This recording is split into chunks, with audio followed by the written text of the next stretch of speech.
everyone. It's been a while since I last submitted a recording. I shouldn't say submitted, but uploaded a recording. Submitted implies that I'm giving it to somebody else to process. Um, Corporate jargon, and it's also like kind of routine in what I lay out in my email. So here we are. So a couple of updates. Um, Actually, maybe yeah, I guess maybe a couple of updates. So I've been dealing with an ant infestation in my apartment. And the thing is, they're coming from the wall between. So my AC unit, how it's installed is it's installed into the wall, right? It's not. It is a window unit technically, or it could be, but because of the fact that they have a vent that is built that leads to the outside, they have the AC set in that in that area, so it doesn't take up a window. And also because I live in a studio apartment, it's better that way. I don't have too many windows that I can really open. Um, so yeah, so there's that. So they're coming. The ants are actually coming through the crevice between the AC unit and the vent area. I would say even to a certain extent, they're actually traveling through the AC because I do see them coming around. So I bought a bunch of, at one point they were like crawling all, onto my computer desk, up my arm when I'm sleeping. I do feel them. I got it's just like it's very unsettling. So I bought gel bait and I went a little crazy with it. I noticed that they tend to not travel past the bait. So I've pretty much used the bait as a way of like carving out the barrier to keep the ants, if they do drop on the floor, within within the perimeter that I've given them. But they some for some odd reasons from time to time we still get odd ants coming out from here and there. Um, so there's that. Just still taking care of that issue.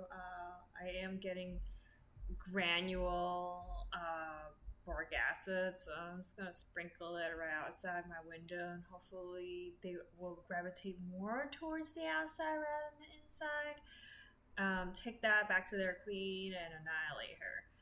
I know God say all creatures are created for a purpose and things like that, but I cannot sleep with one eye open, knowing that like there might be an ant that's crawling up near me or on me or up a certain crevice or orifice that is not supposed to be for exploration. So that has been that. I think the weather has been really nice. Do see some improvement on my skin a little bit because I'm not sweating as much these past few days. Which, to what my dermatologist was telling me, the sweating does make it worse. So, I also have high cholesterol. Trying to get that under control by eating out less. But I'm a foodie. I feel like I should embrace that. But not to say that I shouldn't. Rather than like eating out all the time, I should cook more. Cooking at home is probably much better. Is definitely much better. I shouldn't say probably. I'm still used to the word saying probably, maybe, possibly, because I'm teetering on the edge of not sure all the time. I'm perpetually confused, and it's just really trying to get my life and my health back in gear. I still continue to do 10,000 steps each day. Actually, got 14,000 steps in today, so that was a really cool, proud thing for me. I mean, I'm sure I've done 25K steps in one day and I messed up my knee really bad just because I'm in the wrong shoes. Has happened before. So it's just so far my knee is okay. Just being very conscientious about it, taking breaks when I'm going for my long walks, not going all the way straight through. At my age, I'm closing in on 40 in a few years. Um, your body kind of changes. So sometimes you just need to be a little bit more gentle with it. So um, that's that. Mood swings wise, I'm still working with my therapist on that.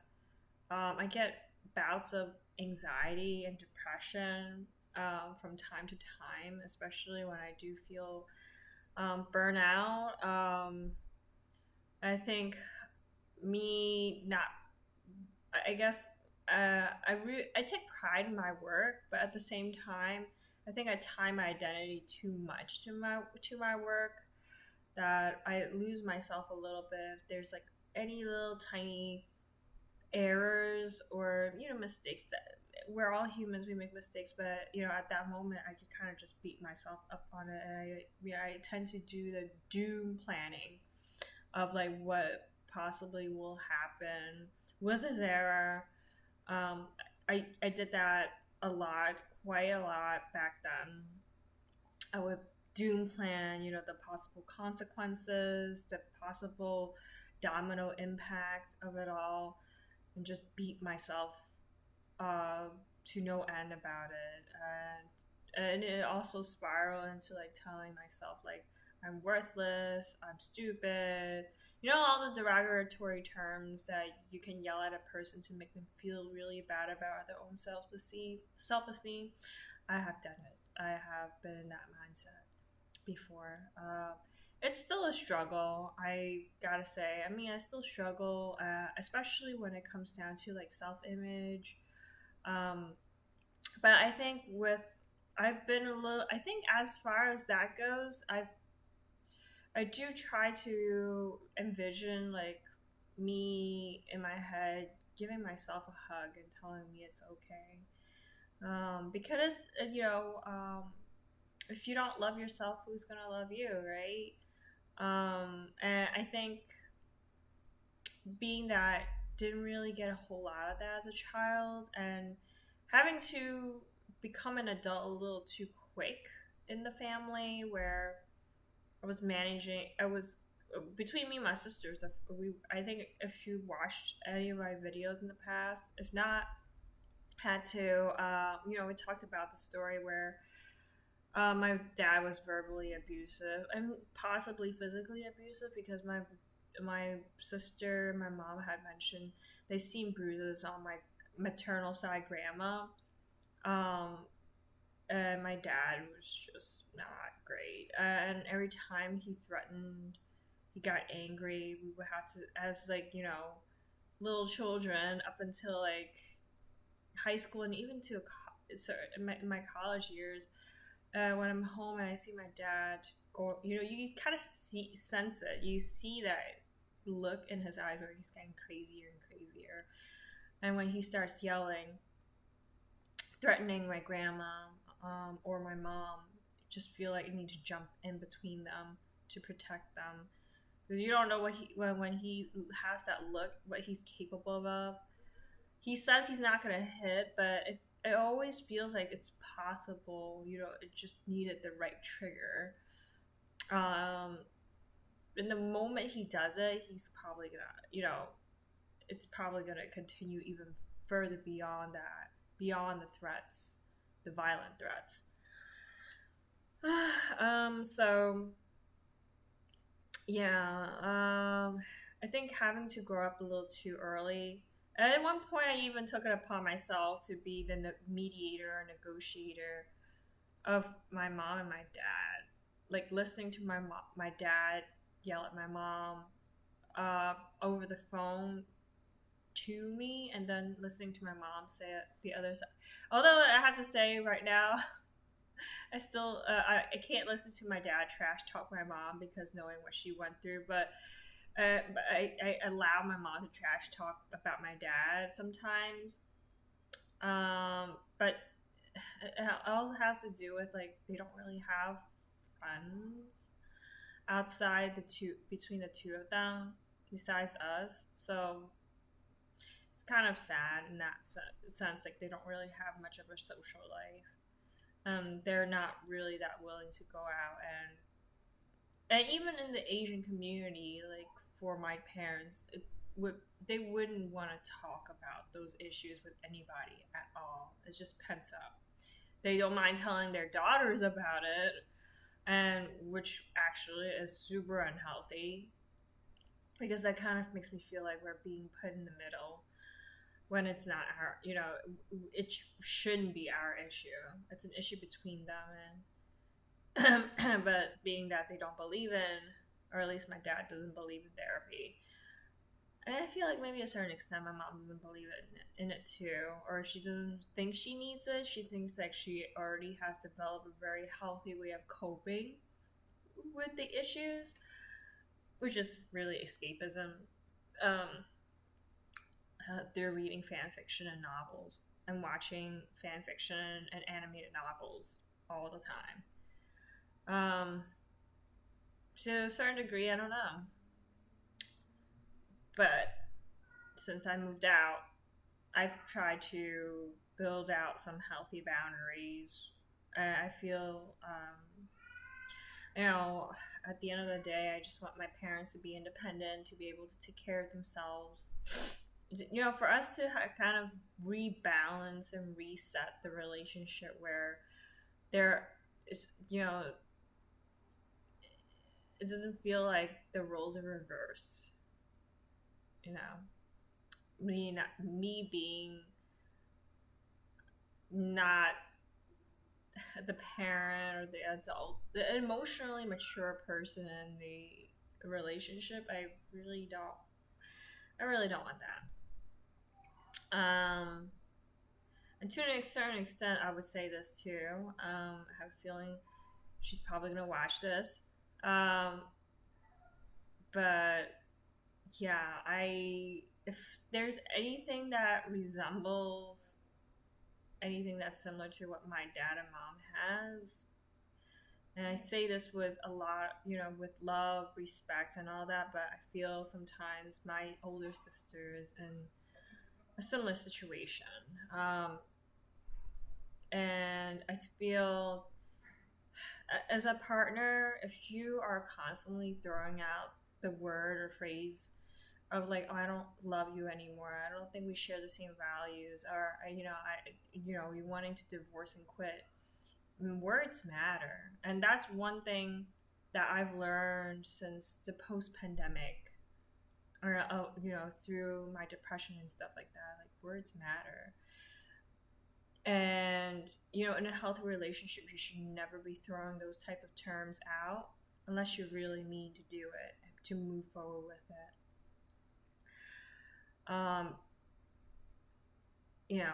If you're using it to manipulate the situation, to vent, even, not appropriate. I see my dad do it too many times to my mom, and I just think that's a very dirty way of fighting, or a very very very serious way of gaslighting and manipulating in the situation. When I hear about my, not to lay too much personal stuff out, but I think I've seen folks that have a very healthy way of arguing, and it doesn't ever amount to saying those words unless you really don't want it to work out. I think it comes from emotional maturity, knowing your healthy boundaries, knowing your self-worth, because if you allow that person to use those words to hurt you, to manipulate the situation, regardless of whether they're venting or not, you have, it's not a good thing. No, I certainly don't want to be in that type of relationship. I could tell you, if that person does that to me, they don't have the respect for me. I feel, you know, yeah, like how can you say that? Like, do you just say whatever's in your mind? Like, do you not think it through? Certainly, maybe your partner is quote unquote maybe doing something, but you don't have to act that way. It's a choice. So I've seen it too much where people just say whatever that's on their mind without thinking of how the other person feels. And I can't condone that type of behavior. And I think in that sense, I've been a little bit distant with one of my siblings just because, I see this kind of playing out, not in the best way, but at the same time, I, I lean on that person, and that person leans on me too for, certain types of support. But at the same time, I'm like, I can't be there to watch how this will progress. Like if it's progressing in a positive light, for sure that's great. But I can't help but fear that it's going to implode on itself, and I cannot watch a person who has made a choice to continue down the path without seeking assistance and help that they both need. Like, I just don't want to see that kind of playing out. I just feel like it's too much. I want to be there, but it's too triggering, and I cannot support it. Um, but at the end of the day, whether I support it or not is not important, right? It's two adults. They need to make their decisions. They need to recognize it, and if they want to really work on it, if they love each other enough, they will work on it and stop doing that to each other. But if they don't, I don't know.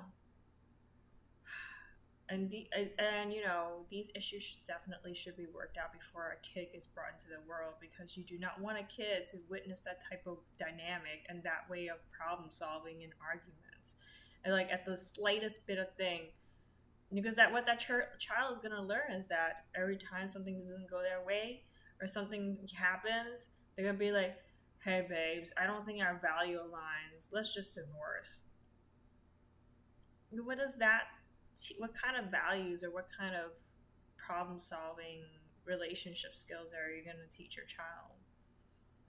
I'm kind of ambivalent about bringing a child to the world when I don't think I have the best coping mechanisms at time. Like, I'm going to mess up that child.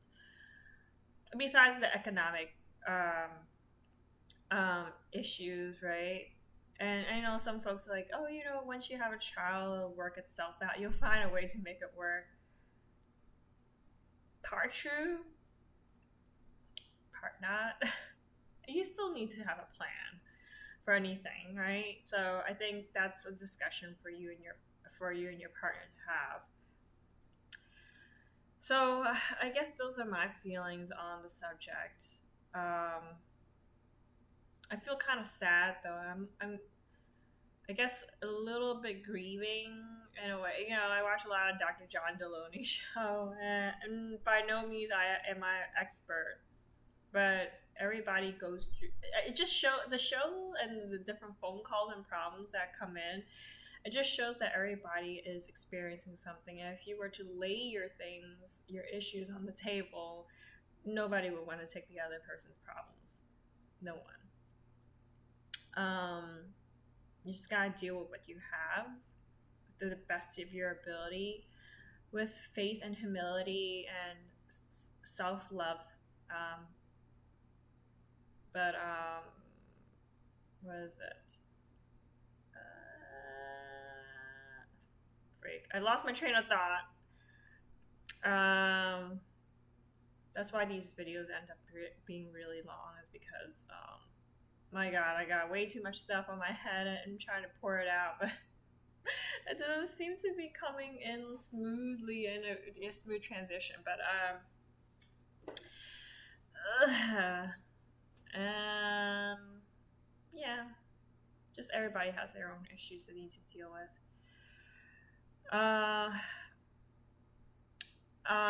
Next item that I do want to talk about is uh, for it's kind of odd to be saying this, but I do from time to time listen to Candace Owens.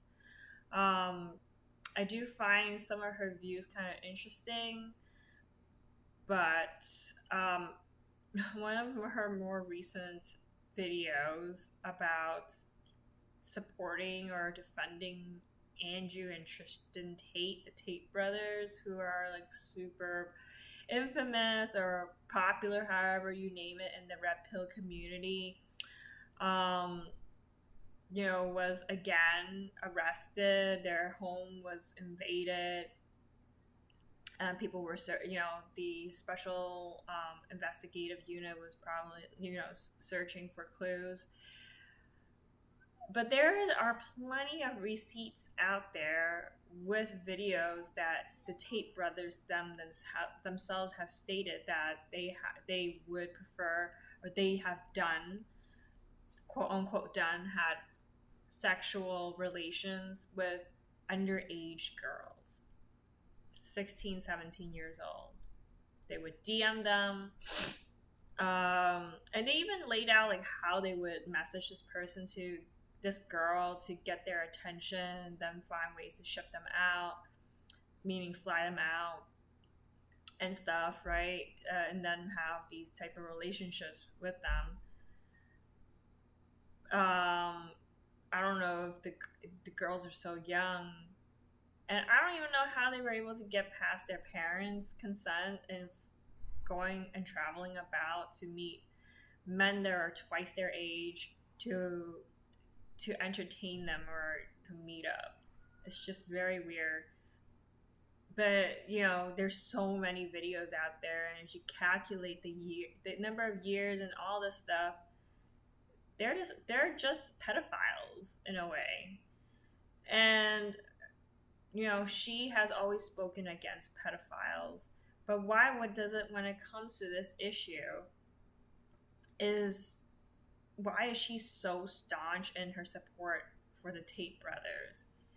And the thing is, like, they also teach people, and there's videos of them talking about how to scam or defraud their ex or their current partners, pressure them, so-called, use certain manipulative tactics to first make them commit to you, love you, and then pressure them slowly but surely into doing webcam, sex videos or OnlyFans or anything of that sort, and how they would divide that cut percentage-wise.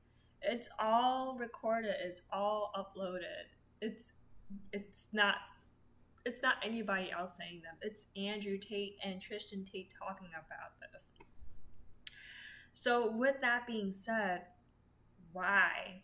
I feel like this just really discredits her platform or what she says when her conviction is not standard across the board, even to these folks that are social media influencers.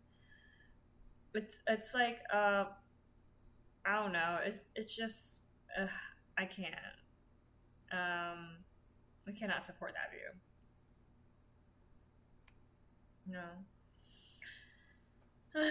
And I just have to get that off my chest. But to certainly, she is entitled to her opinions.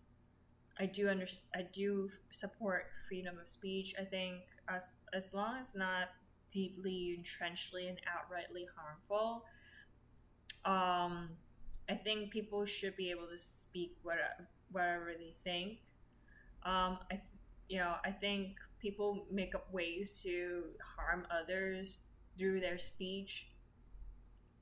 Um, I mean, there's so many things going on the internet, and we're not necessarily holding everybody accountable and to the same standard. Also, um, and we're really only like ousting certain ideologies that don't necessarily mesh with the mainstream. And I don't think that's necessarily. I don't think that's right. If it's free speech, it's free speech to all. Um, but if it's extreme, it's outrightly so and stuff, then yes.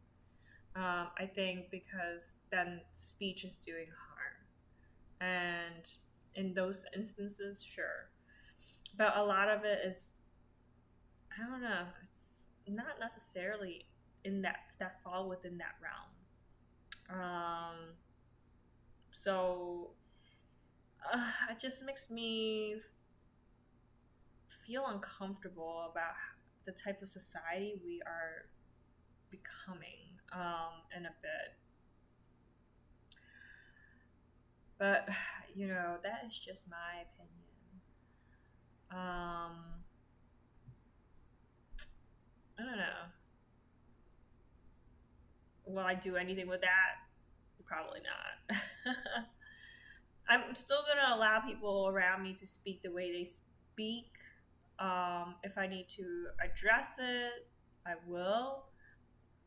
But if they're saying directly to my face that a derogatory, you know, Asian American racist term, I'm gonna say no to that.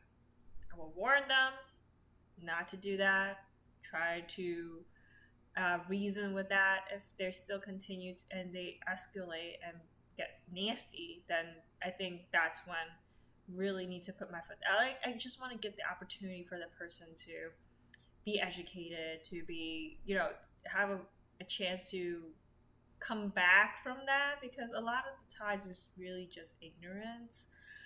Um, but yeah, I wouldn't just put my hammer straight down without giving a person a chance to change, a chance to like understand, and I would still listen to what they have to say, why they think that's that way, because yeah, I think with keeping with that open mind, understanding where folks are coming from, I think it's better. It's also easier to to tackle those. Besides that, tackle the points and explain it to them. But it's also inviting them to a safe space so they can also realize, like, on the other side of the spectrum, we're very much willing to understand them and leave open space. Like, everybody deserves space, kind of thing. And then well, that's the idealistic way of thinking, but I think in turn it gives them the opportunity to change and I wouldn't say join the other side, but also just mature and develop in their opinions and thoughts. One thing that can make folks more antagonistic and more stuck with their views and not be able to see what the other side is thinking is usually like where if we're very staunch and very strict and very heavy-handed in a way of building those walls, by pushing and imposing one view over the other, because that doesn't do anybody any good, for sure. Yeah, and that would push the other person further into the extreme of the other end, right? I think that's why these, extreme liberals, extreme conservatives, extreme whatever, comes about, because they feel like they're not being understood, and and also because there are folks there that stoke that hatred, and I would say those are really super bad players. And it all comes down to people needing to do their own research, which I have mentioned before. Don't believe every single thing that you see on any type of news platform, whether it's like independent news platforms on YouTube or our mainstream platforms. Um, need to do even more research and be able to see things from both sides of the aisle.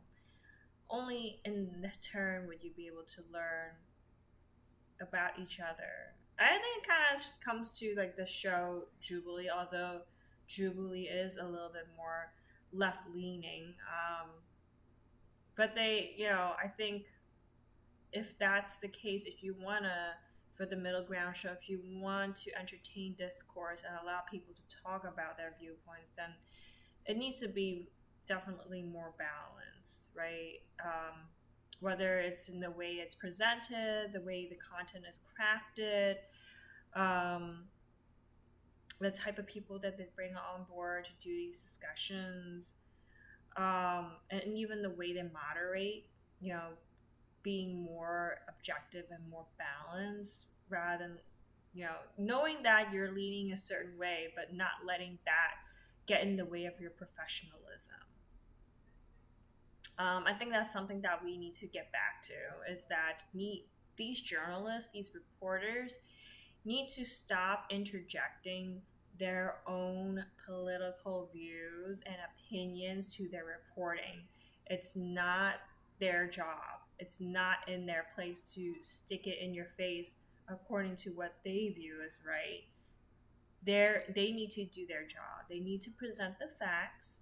They need to objectively analyze and discern what is what is unfolding, using stats, using I don't know if they need to take a psychology course or anything of that, or an analytical observation, whatever that will help them see things in a more objective way, and being a little less emotionally volatile in the way they report things. And that would be, and understand that at the end of the day, their professionalism and integrity is important for accurate reporting and allowing people to form their own opinions without shoving it down our throats. We're not stupid, and I hate being manipulated in that sense. Um, which is why I don't really watch mainstream news that much, because if you listen to it and then you listen to other independent news, and even to like not just BBC, other news platforms, you do feel like, yeah, it's very full of opinions. It's not great. Just give me the facts. I'll think about it myself, kind of thing. And I would appreciate that type of reporting more. But hey, seeing how, people say like, oh, this is probably deep state stuff, but it is happening. If you trace the money, a lot of these networks are being bought out. They're being, there's, you don't even need to know like who bought them out, but you can definitely tell the way reporting is done that it shows certain things in a more positive light and certain things not so. And you know that they're not being neutral anymore. So yeah, I just want to put it out there. Been kind of struggling internally with that. It's like I don't know which way to think sometimes. So yeah, all good. Still very hopeful that the future is gonna be a good one. As long as we, do our part, do our best, using our voices for meaningful and purposeful work and to impact the people that are directly around us, is good. It's good. All right, that's everything today. Have a good day.